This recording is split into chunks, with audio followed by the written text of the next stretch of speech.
Hey up! Right, as you can see, I've got the new channel bike, which is Silver Legacy Edition BSA Gold Star 650. Now, I know a lot of people thought that I was going to be getting a Royal Enfield shotgun, but it's not my cup of tea. It's a brilliant bike, but it's not really my sort of thing. The BSA Gold Star is. Now, I think most people guessed correctly that it was a Gold Star that was coming. I mean, I've been talking about the Gold Star on and off for 2 years, initially in a negative way, and then after the reviews that I did on the bike at the beginning of last month, I saw this bike in a whole different light. Now, I've got a landmark birthday coming up. I'm saying that this is a channel bike, but the truth of the matter is, although obviously it is going to be included in the channel, I bought this bike for myself because it really got under my skin while I was testing it last month. It also got under Paula's skin. She really liked it. It's not a perfect bike. BSA have got a little bit further to go yet before the where I would like to see them in regards production quality. The 95% there.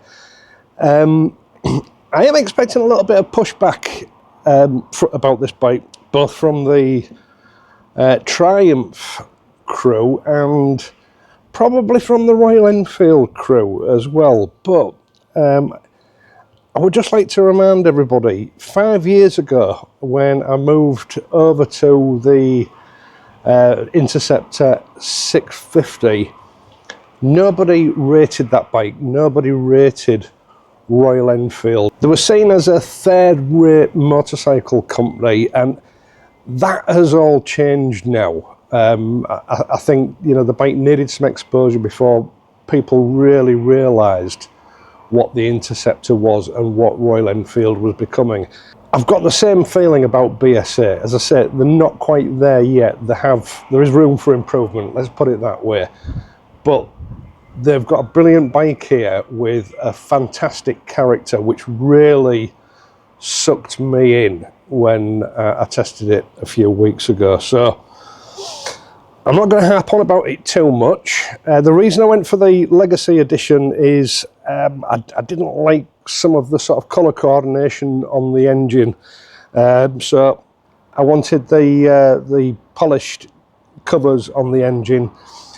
I wanted the chrome foot pedals and, you know, chrome on the handlebars. I didn't like the sort of everything being painted black or, you know, whatever colour they decided to go for on it. And, you know, when I worked out what it would be to buy a basic model and then buy those parts, at the moment there are some cracking deals on these bikes. You know, it was a no-brainer, just get a Legacy. Yeah, I'll talk more about this bike as I go along today. But when I first get any motorcycle that doesn't have a rubber tank pad fitted, I fit one straight away. You tend to accumulate dust on your trousers or whatever you're wearing while you're riding a bike. They rub against the tank and eventually it does start to cause damage. So if I get a bike that doesn't have tank pads fitted, one of the first things I always do is fit tank pads. So let's have a look at what I'm putting on today. Moton Customs came out with their tank pads. God, I don't know how many years ago it is now. Probably 7 or 8 years ago. And became famous for their Union Jack tank pads made from natural rubber. These have become the mainstay of the customization scene, really. The point is, Moton Customs were the original company to come out with this design, and it's been so successful that everybody since has copied it in one way or another. These are the originals. I've looked at others. As far as I'm concerned, these are the best. because I get offered this sort of accessory all the time for inclusion on the channel. If it doesn't say Motone on it, it's not Motone Customs. Now, it's a classic Union Jack design. I usually get a bit of pushback whenever I fit anything with a Union Jack on it, especially on the Royal Enfields, and I would think I'm probably going to get the same sort of reaction on this bike. But listen, this is why I fit these parts. The motorcycle is based on a British motorcycle from the 1960s. Yes, it's made in India, but I'm not. I was made in Britain. I like the Union Jack, or Union Flag as some people call it. And I'm quite a patriotic person. I love my country, and the Union Jack is the choice for me. That's the one I'll put on it. They do also do a Cafe Racer pinstripe version of this. I'll leave links to both of them. But what I want to do is just get on and get this fitted and show you how to go about it, because I think it must be about 5 years since I last did one of these. Let's get on with it. Now, there are various ways you can go about fitting these. The crux of it really is to get it fitted so that it looks right and so that it's symmetrical on both sides, because when you look down at your knees when you're riding, if there's half an inch difference between the two, you'll see it. I prefer to do this by eye, but there are various ways that you can sort of measure up using masking tape to sort of indicate where you need to place it on the tank. All quite relevant ways of doing it. I just like myself, I like to go and fit them by eye. The proportions of this are really good. To be honest, the way that this panel is shaped makes this really easy to line up by eye, because, you know, to get the tightest fit you can going back, you line up with the bottom line here, just leave a little bit of chrome showing, and then you move it back so that you've still just got a little bit of chrome showing there. What you don't want to be doing, obviously, is going over the chrome onto the paint, because then it's going to look untidy. You need to get it sort of as close into the chrome panel and as far back as you can get without encroaching on the paint. Now, these pads come already with the 3M 300 SLE adhesive fitted. You can buy additional adhesive pads if you need them, if you mess it up, or if you're changing to another bike and you want to take them off and fit them on another bike. I believe Motone Customs do sell those, although certainly if they don't, I'm sure if you get in touch with them, they'll be able to supply you with another one. This is one of the best automotive adhesive panels you can get. This stuff, it takes about 24 hours to reach full adhesion, and when it does, the only way you're getting it off is with the application of heat. So, it's good quality stuff. You're not going to have any trouble with it. I know some of them that don't come with any adhesive at all, or you're expected to stick it on with silicone. It's just a complete nightmare. You don't want to be messing around like that. The first thing to do with this is get the panel clean, to make sure that you've got a nice clean surface to fit it onto. The chrome, I've got to admit, and this is one of the sort of downsides of the BSAs, this chrome ain't great. It's better towards the front, where they seem to have put more effort into polishing it, but it looks to me like it's not been polished up properly before they've chromed it. If I wasn't fitting these pads, I think that would have been a deal breaker when the bike arrived, but I knew I was going to be covering this area up anyway, so it didn't bother me. But that is something to look out for when you're buying one of these bikes. I'm sure these are just teething troubles. Royal Enfield had a bit of trouble with the Interceptor in the first year or two of production. That the paintwork is brilliant now, but initially it was mediocre. They had some problems with the gearboxes on one batch of the early models. This kind of thing is going to happen with a new bike. And let's just put it into perspective. Royal Enfield in India had been building those bikes, had been building bikes for 70 years in India, and it's only in the last 3-4 years that they've really upped the game with paint. BSA is a brand new company. They're right at the bottom of the learning curve. Personally, I think they've made a really good job of this bike, but there are just 1 or 2 little places that let it down, and you know, the chrome panel here on this bike isn't the best. Now, I've seen that it's like the test bike that I had in. The chrome was great on that. It wasn't as good as Royal Enfield's, but it was great. There were no issues with it at all. But this is a little bit hazy, but it doesn't matter because I'm covering it up. So let me just get the materials together that I need and we'll get on with it. Now, I use U-POL pre-paint wipe. I'll see if I can get a better shot of that in a minute to sort of put in here. This is what they use for cleaning panels down before painting. It removes grease, dirt, wax, everything that's going to stop paint from sticking. So it's perfect for this job.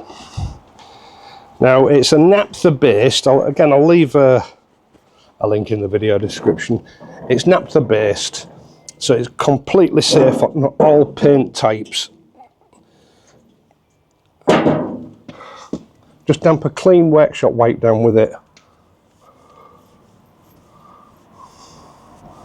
And just make sure that that panel is thoroughly cleaned of any wax that, you know, might have been put on it before it left the showroom or whatever, and allow it to evaporate. As you see, it evaporates really quickly. It's brilliant stuff, this. I'll just do the other side, and then it saves me having to mess up another workshop wipe later on.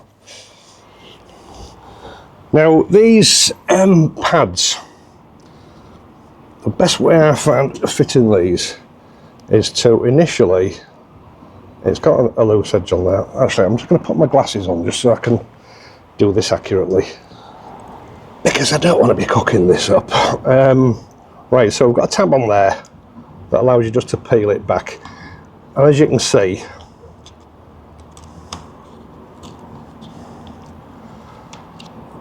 the adhesive is already applied to this. Now, one thing that is worrying me a little bit about this is that this panel has a bit of a curve to it, and I'm a little bit worried that because, I'll do it with the other one, this is quite stiff. Actually, I think we're going to be okay.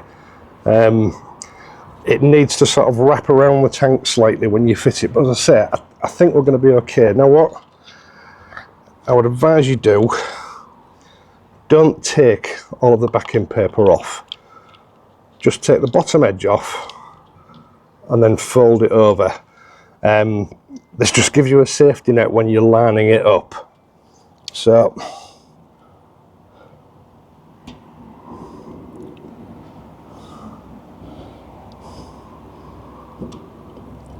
I've got that lined up there.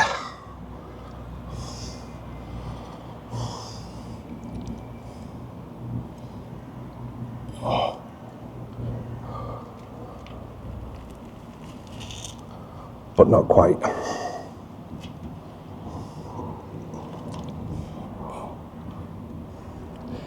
It does give you a little bit of playtime, this stuff, as long as you don't leave it on for too long. Right, so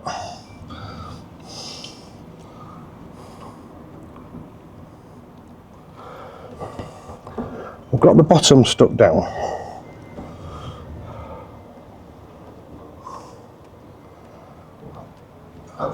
And I'm happy with the line I've got there. Actually, no, I'm not. It's just gone over the paint slightly.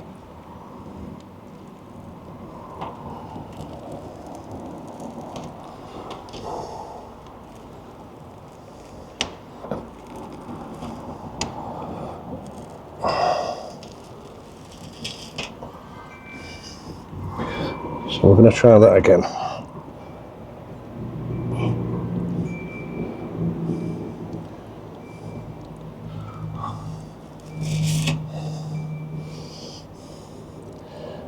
I mean, some of you are probably going to find this easier to do by sort of marking it up first with, I say, just a bit of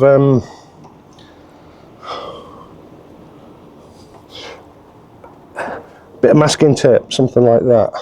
Right, so yeah, I'm happy with that. That's where it should be. So we've just got, as you can see, this pad does curve very slightly, but we've got a dead straight line here. So we've got about an equal gap at either end, more or less, and we're just shy of the paintwork at the bottom down here. I'll try and get some better shots later on. Now, looking at this, got no problem at the top. We're not going to go over the lines or anything. I could probably come up a little bit higher with this, but I don't want to. So get your backing paper.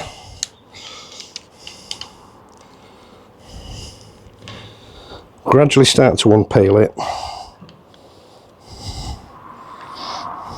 It's not going to move from the orientation, you know, the position that you put it in now, because that bottom edge is stuck fast.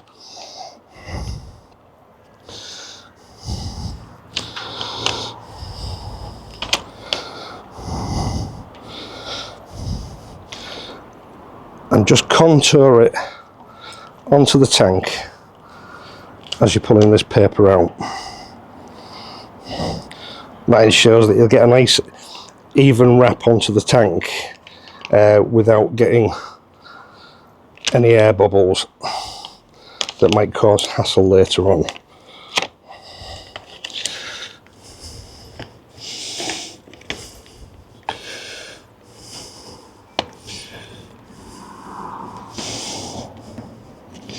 And then using the heel of your hand,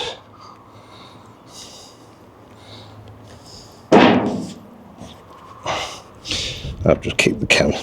Yeah, use the heel of your hand, go around and press it all into place.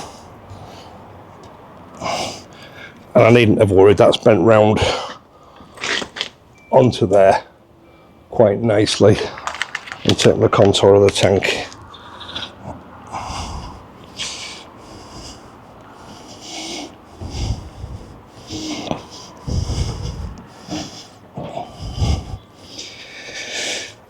Just press round all the way around the edges to get that adhesive fully in contact with the tank to stop any water or grit getting in between it. You may have to do this 2 or 3 times after initially fitting it, just till it really takes hold. This adhesive is brilliant stuff. I think it was actually developed for attaching large glass window panels onto skyscrapers, because it was the only way of reliably fitting the windows. So this stuff is rock solid.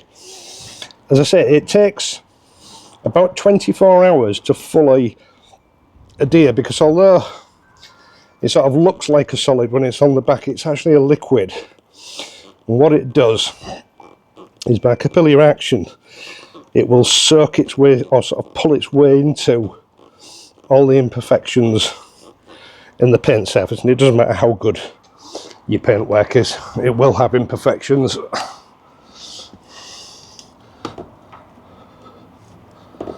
I'm just going around it, making sure that everywhere is pressed down firmly. And initially it might sort of come back away, but I'm going to come back to this in half an hour, just check it and repress it in, and I'm pretty sure it'll all stay put. Right, I'm having some trouble with focusing, which is often the case when you've got a reflective surface like this. I think I've got it right, but I've not been able to get my indicators up on the screen that sort of outline the areas that are focused and the areas that are not. So I'm hoping this is sufficiently in focus. So I'm going to do exactly the same on the other side. I've peeled the peel the backing paper back a little bit. I'm going to sit down for this one because we're at an angle because of the way the bike's leaning. So the main thing about these is lining it up at the bottom. If you get that right, it's going to look right. The only thing you do need to think about is how far back you go in relation to this here, because if you go too far back, obviously you're going to go over that and it's going to look odd. What I'm just going to do now is just check that it's in about the same place.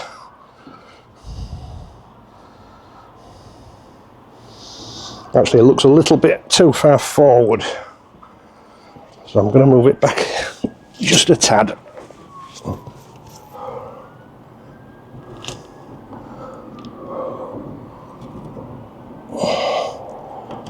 I think that's far enough. And I've taken my glasses off. It's horrible getting old. Right, retrieve my glasses because I'm taking them through. Right, that's way too far back. I can't see that straight away.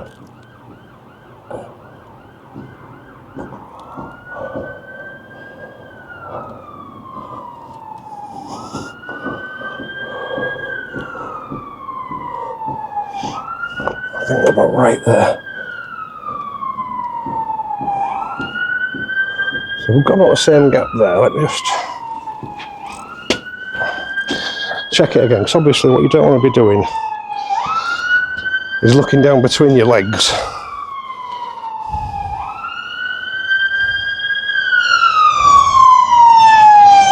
Wait for that fire engine to go past.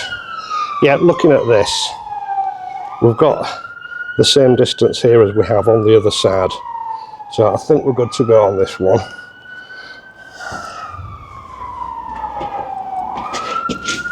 So it's a matter of doing exactly the same as we did on the other side. Just need to find the backing paper.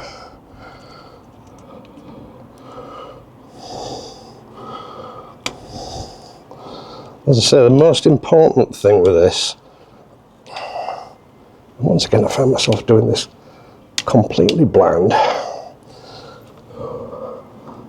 I sort of miss the days when I didn't have to have a camera in front of it all the time.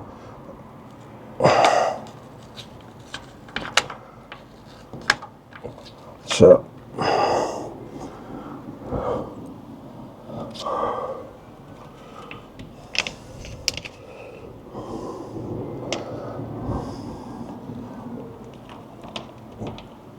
I've got a bit of an issue here because the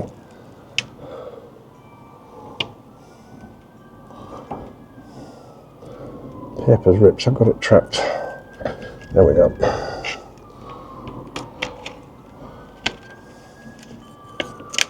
Make sure your hands are clean, especially if you're crawling about on the floor. Make sure your hands are clean when you're doing this, because you don't be getting grit on your hands and then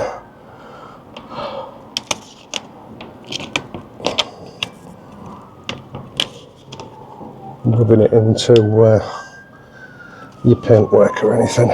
So exactly the same, you know, starting in the centre, work your way out to the edges and remove that backing paper, because you don't want to be trapping a big air bubble in the middle. I mean, to be fair, this stuff is so good, it probably wouldn't be an issue. It would stay there forever and a day, but you don't want to tempt fate. And at the end of the day, you want to get the best weather seal you can, because you know, if you do get water behind this when you're cleaning the bike or whatever you're doing, you don't want it sitting there between the rubber and the tank. So you need a good tight seal that keeps the weather out. The emergency vehicles are out in force again. And we have just got a little bit of adhesive there, which I'll clean that up with that cleaner in a moment. Let's just make sure this is stuck down well first. I'm just holding on to the bike with my left hand here, because obviously I'm pushing against or away from the side stand. And if you push it too hard, you could push the bloody bike over. So there we go, and it's on.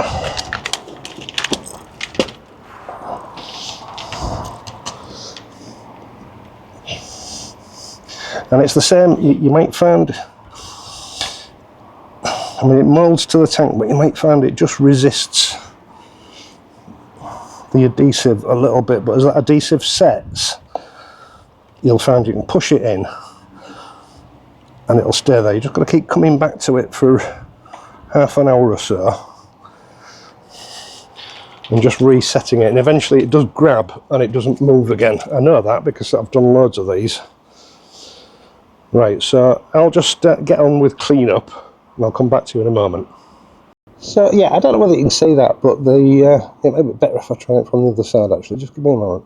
The pad has actually taken on the contour of the tank really well. I mean, if I remember correctly, this adhesive reaches 90% full adhesion at about an hour.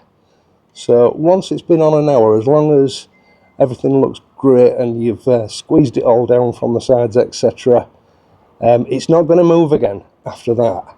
It just takes the next 23 hours to fully complete the curing process. And here's the view from the top. As you can see, it's sealed right up to the edges of the tank, and we've got nice even placement. They're both the same different distance from the seat. Right, so total fitting time has been about 10 minutes. It's taken me 15-20 minutes to do this because I'm moving the camera around, etc. The most important thing is just to take your time with it. You must clean the panel up very carefully. I would stay away from things like thinners. You know, some paint types can be sensitive to paint thinner. It's not something you should use for cleaning paintwork. It's designed for thinning paint, not cleaning it. You can use alcohol, as long as it doesn't have any conditioning oils in it like rubbing alcohol might have. Your best stuff is a proper pre-paint white for preparing surfaces to stick stuff like this down. I think that looks really good. I'm pleased with the way. I mean, at the end of the day, these are a universal fit, but obviously it depends on the design of your bike tank. It's just not going to suit some tanks. It's like the classic 500 that doesn't have a tank pad on it because this was just too long. It was all out of proportion and it wouldn't go with the design of that tank. The classic 350 came with a pad on it, so that wasn't a problem, but I've fitted one of these to the Interceptor. I've fitted it to all the Bonnevilles. It's a really good universal part, and when you sit on the bike, you know, this is where your knee rubs. I mean, they used to say these were for gripping the tank when you were racing. Maybe that's how they started out, I don't know. But the main purpose of these is, as you're riding, you will get tiny particles of grit getting into and onto your clothing. And I mean, the best example I can remember of this was a mate of mine when I was a kid, had a Honda Super Dream, and obviously they were totally unprotected, and within the space of about a year and a half his knees had worn through the top coat, and you could see the primer underneath, sort of round here, where his knees were constantly rubbing. Don't underestimate the abrasive quality or abrasive capabilities of clothing, especially when it's picking up road grit and grime.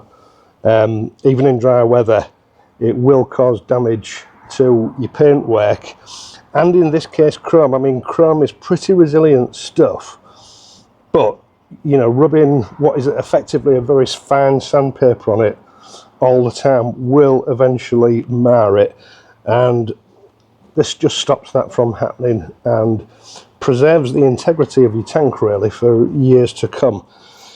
I mean, this is not moving at all now. It's about 15 minutes since I put this on. That's absolutely rock solid. I don't need to check this again. It's not going anywhere. At first, when I was pressing it in, it was springing back out slightly, but it's stopped doing that now. There's absolutely no movement in it anywhere. So I know that the adhesive has done its job now. It just needs leaving. I would leave it for an hour before riding the bike after you put these on. But as I say, the full curing time is 24 hours. After that, yeah, I mean, that stuff's going nowhere.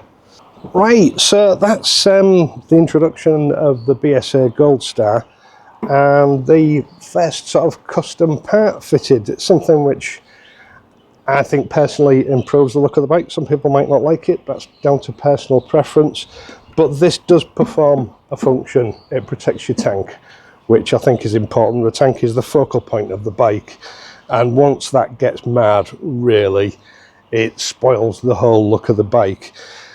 Now, as I've said, there's two versions of this. This is the Union Jack, the MTE 080 version. There's also the Cafe Racer pinstripe version, which is much plainer. It's just got a pinstripe border with the Motorn Customs in it.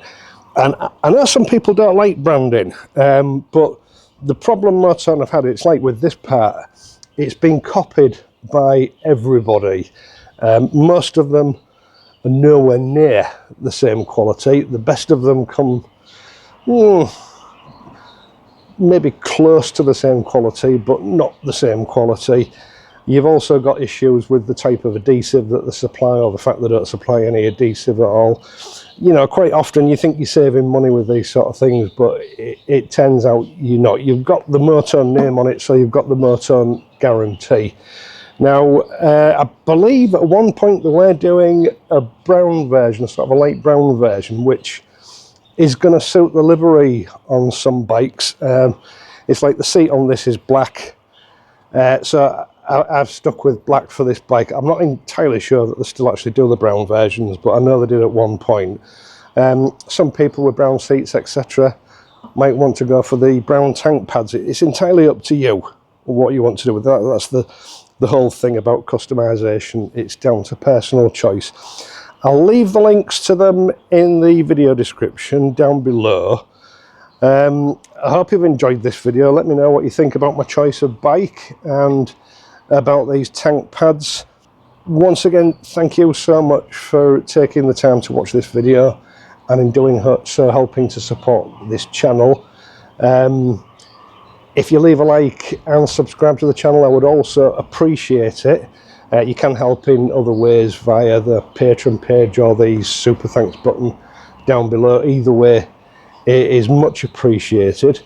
I am going to be back on Friday, so until then, please ride safely, and I'll see you soon.